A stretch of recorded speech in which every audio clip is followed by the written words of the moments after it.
আসসালামু আলাইকুম। আমরা আজকে আলোচনা করব যে আঙ্গুর গাছের ঘাস দমনের ক্ষেত্রে, আঙ্গুর বাগানে ঘাস দমনের ক্ষেত্রে কি কি সতর্কতা অবলম্বন করতে হবে। যেমন ঘাস যখন আমরা ঘাস মারা ওষুধ দিব, তখন এই ঘাস মারা ওষুধগুলো বৃষ্টির পানি অথবা কুয়াশার সাথে মিশে আমাদের মাটির নিচে চলে যাবে এবং একটা সময় আঙ্গুর গাছের শিকড় পচিয়ে ফেলবে।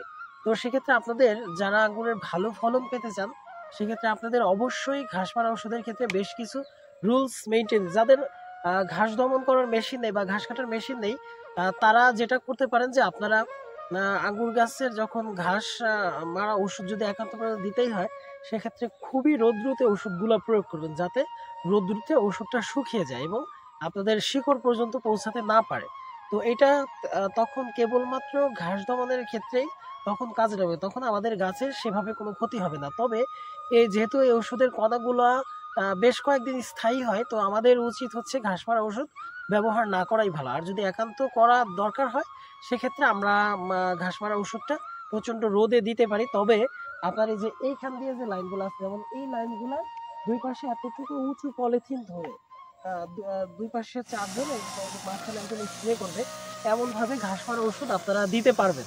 তো সেক্ষেত্রে আপনাদের বাগানটা সেভাবে কোনো ক্ষতিগ্রস্ত হবে না। তো আপনারা চেষ্টা করবেন যে ঘাস মারা ওষুধটা একটুখানি অ্যাভয়েড করে যেতে। তো আপনারা চেষ্টা করবেন একটা ঘাস মারা মেশিন যদি আলাদাভাবে ব্যবস্থা করতে পারেন, যেহেতু একটা আঙ্গুর বাগান বেশ ব্যয়বহুল। তো আপনারা ঘাস মারা ওষুধ একটু প্রয়োগ থেকে দূরে থাকবেন। আর যদি দরকারি হয়, সেক্ষেত্রে আপনারা অবশ্যই আহ, বেশ কিছু সতর্কতা অবলম্বন করবেন।